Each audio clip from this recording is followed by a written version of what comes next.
Hi friends, welcome to Raga's kitchen. இன்றைக்கி வீடியோவில் கேழ்வரகு மாவு வச்சு நல்லா ஹெல்த்தியான டேஸ்டியான ஒரு கேக் எப்படி பண்ணலான்றதாங்க பார்க்க போகிறோம்.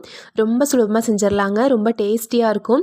ஸ்நாக்ஸ் கேட்டாங்கன்னா இந்த மாதிரி செஞ்சு கொடுத்து பாருங்கள். கேக் வந்து மைதா மாவு இதெல்லாம் எதுவும் சேர்க்காமல், முட்டை, எண்ணெய் இதெல்லாம் பயன்படுத்தாமல் ரொம்ப ஹெல்த்தியான இன்க்ரீடியன்ஸ் வச்சு ரொம்ப ஈஸியாக செய்யக்கூடிய இந்த சாஃப்டான கேழ்வரகு கேக் எப்படி பண்ணலான்றது பார்க்கலாம். அதாவது ராகி கேக். பாருங்கள் எவ்வளோ சாஃப்டாக இருக்குன்னு. இப்போ இந்த கேக் செய்கிறதுக்கு ஒரு மிக்சிங் பவுல் எடுத்துக்கலாங்க. இதில் அரை கப் அளவுக்கு தயிர் சேர்த்துக்கலாம். இது கூட 3/4 கப் அளவுக்கு நாட்டு சக்கரை சேர்த்துருக்கேங்க. இது ரெண்டையும் நல்லா மிக்ஸ் பண்ணிடுங்க. இந்த தயிரில் நாட்டு சக்கரை நல்லா வந்து கட்டி இல்லாமல் நல்லா மிக்ஸ் ஆகிற அளவுக்கு நல்லா வந்து கலந்து விட்டுக்கோங்க.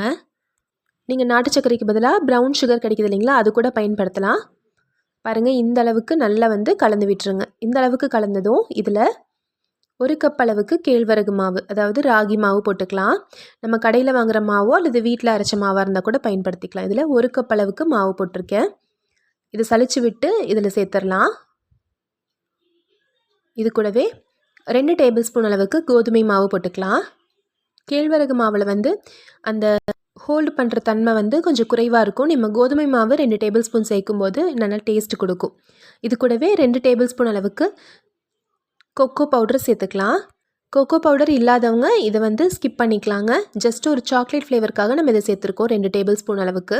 அது இல்லைன்றவங்க தேவைப்பட்டுச்சுன்னா சாக்லேட் பிஸ்கட் ஏதாவது இருக்குன்னாலும் நீங்கள் பவுடர் பண்ணி 2 டேபிள் ஸ்பூன் அளவுக்கு சேர்த்துக்கோங்க. அது இல்லாமலும் நம்ம செஞ்சுக்கலாம்.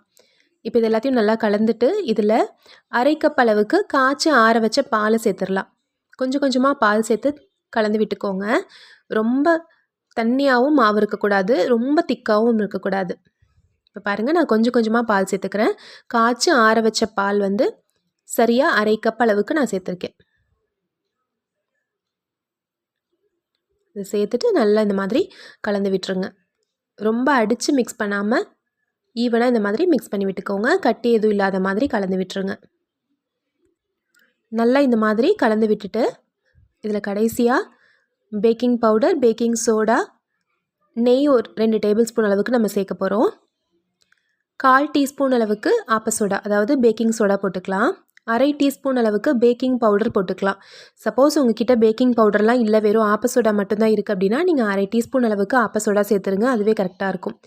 நார்மலாக செய்கிறதா இருந்துச்சுன்னா 1/4 டீஸ்பூன் அளவுக்கு பேக்கிங் சோடா, அரை டீஸ்பூன் அளவுக்கு பேக்கிங் பவுடர், இது ரெண்டும் சேர்த்துட்டு நல்லா வந்து கலந்து விட்டுருங்க. நல்லா கலந்து விட்டுட்டு இப்போ இதில் 2 டேபிள் ஸ்பூன் அளவுக்கு நெய் சேர்த்துக்கலாம். இது நல்ல ஒரு ஃப்ளேவர் கொடுக்கும், நல்ல ஒரு டேஸ்ட்டும் கொடுக்கும்.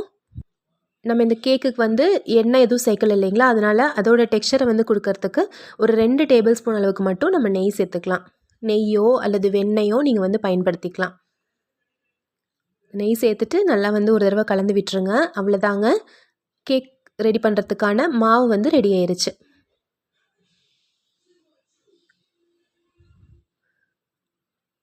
இந்த பேட்டருடைய டெக்ஸ்சர் பார்த்துக்கோங்க, அதாவது இந்த மாவுடைய கன்சிஸ்டன்சி பாருங்கள், இந்த மாதிரி இருக்கணும்.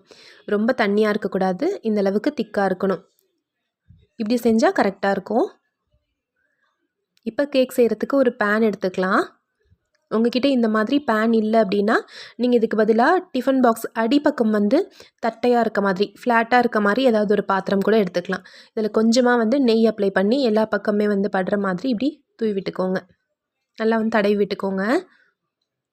இதுக்கு மேலே நான் மாவு எதுவும் அப்ளை பண்ணலைங்க. இது டைரெக்டாக இப்படியே வந்து நம்ம வந்து ரெடி பண்ணிக்கலாம். இந்த நெய் தடவுன இந்த கேக் பாத்திரத்தில் நம்ம ரெடி பண்ணி வச்சுருக்க இந்த மாவை வந்து ஊற்றிக்கலாம். பாருங்கள், மாவுடைய கன்சிஸ்டன்சி பாருங்கள், இந்த மாதிரி இருக்குது.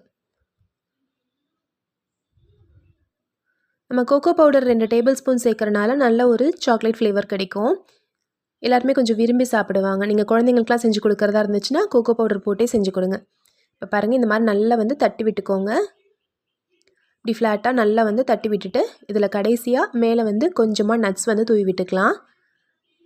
நான் வந்து கொஞ்சம் சின்ன சின்னதாக வந்து பாதாம் வந்து கட் பண்ணி வச்சுருக்கேன், அதை இந்த மாதிரி தூவி விட்டுக்கலாம். இப்போ நம்ம ஓவன் இல்லாமல் கடாயிலேயே வந்து கேக் வந்து பேக் பண்ண போகிறோம். கேக் பேக் பண்ணுறதுக்குன்னே ஒரு பழைய கடாய் வந்து எடுத்து வச்சுருக்கேங்க. எப்போயுமே நம்ம வந்து கேக் அதில் தான் செய்கிறது. நீங்கள் கடாயோ அல்லது நல்லா திக்கான ஏதாவது ஒரு பாத்திரம் இருந்தால் கூட நீங்கள் எடுத்துக்கலாம். நல்லா அடி கனமான பாத்திரமா இருக்க மாரி எடுத்துக்கோங்க. எடுத்துட்டு ஸ்டவ்வில் வச்சு அதுக்குள்ளே இந்த மாதிரி ஒரு ஸ்டாண்டோ அல்லது ஒரு மூடியை கவுத்தி போட்டு நம்ம வச்சுக்கலாம். ஒரு மூடி போட்டு மூடி வச்சுருங்க. மீடியம் ஃப்ளேமில் ஒரு 3 நிமிஷம் சூடாகட்டும். ஒரு 3 நிமிஷம் கிட்ட இப்போ நல்லா சூடாயிருச்சு. உள் பக்கம் எல்லாம் நல்லா சூடாக இருக்கும். இப்போ இதுக்குள்ளே நம்ம ரெடி பண்ணி வச்சுருக்க இந்த பாத்திரத்தை வச்சிடலாம். வச்சுட்டு மூடி வச்சுருங்க. ரொம்ப சிம்மில் வைக்காமல் லோ ஃப்ளேமில் வச்சுக்கோங்க. அதாவது மீடியமுக்கு கொஞ்சம் குறைவாக வச்சுக்கோங்க. 30லேருந்து 35 நிமிஷம் நம்ம வந்து வேக வச்சு எடுத்துக்கலாம். இப்போ பாருங்கள், கிட்டத்தட்ட ஒரு 30 மினிட்ஸ் கிட்ட ஆயிடுச்சு. நல்லாவே வந்து உப்பி வந்திருக்கு. ஒரு டூத் பிக்கோ அல்லது இந்த மாதிரி ஏதாவது ஒரு கம்பியோ வச்சு குத்தி பாருங்கள். உங்களுக்கு ஒட்டாமல் வந்துச்சுன்னா நல்லா சூப்பராக வெந்துருச்சுன்னு. எடுத்து வெளியில் வச்சுட்டு ஒரு காட்டன் துணி போட்டு மூடி வச்சிடலாம். நல்லா சூடு ஆறட்டும். சூடு ஆறுனதும் சைட்ஸ்லலாம் கத்தி விட்டு இப்படி லேசாக எடுத்து விட்டுக்கலாம். ஆல்ரெடி இந்த சைட்ஸில் இருந்து எல்லாமே நல்லா அப்படி பிரிஞ்சு வந்துருச்சு. இப்போ ஒரு பிளேட் வச்சு நம்ம வந்து திருப்பி விட்டுறலாம். பாருங்கள், கொஞ்சம் கூட ஒட்டாமல் சூப்பராக வந்துருச்சு. இதை அப்படியே திருப்பி போட்டுடலாம். சூப்பரான ஃப்ளஃபியான சாஃப்டான ராகி கேக், கேழ்வரகு மாவில் செஞ்ச ஹெல்த்தியான கேக் ரெடி ஆயிடுச்சு. நீங்களும் இதே மாதிரி ட்ரை பண்ணி பார்த்துட்டு எப்படி வந்துச்சுன்ற சொல்லுங்கள். நீங்கள் ஃபஸ்ட் டைம் பண்ணும்போது இதே அளவுகளில் ட்ரை பண்ணி பாருங்கள். அதுக்கப்புறமா உங்களுக்கு வந்து ஏதாவது சேஞ்சஸ் பண்ணணும்னு தோணுச்சுன்னா எக்ஸ்ட்ராவாக நீங்கள் ஏதாவது இதில் ஆட் பண்ணிக்கலாம். சூப்பர் சாஃப்டாக வந்திருக்குங்க. நீங்களும் இதே அளவுகளில் ட்ரை பண்ணி பார்த்துட்டு எப்படி வந்துச்சுன்றது சொல்லுங்கள். நல்லா சாஃப்டான டேஸ்டியான ராகி கேக் ரெடி ஆயிடுச்சு. இந்த கேக் நீங்கள் வெளியில் வச்சுருந்தாலே ஒரு 3 நாள் ஆனாலுமே கெடாமல் இருக்கும். ஸ்நாக்ஸ் பாக்ஸ்லாம் நீங்கள் இந்த மாதிரி செஞ்சு கொடுத்தீங்கன்னா ரொம்பவே விரும்பி சாப்பிடுவாங்க. இந்த கேக் ரெசிபி உங்களுக்கு பிடிச்சிருந்துச்சுன்னா நம்ம சேனல் ராகாஸ் கிச்சனில் ஒரு லைக் கொடுங்க. ஃப்ரெண்ட்ஸ் கூட இந்த வீடியோவை ஷேர் பண்ணிக்கோங்க. நம்ம சேனலை சப்ஸ்கிரைப் பண்ணி வச்சுக்கோங்க. தேங்க்யூ.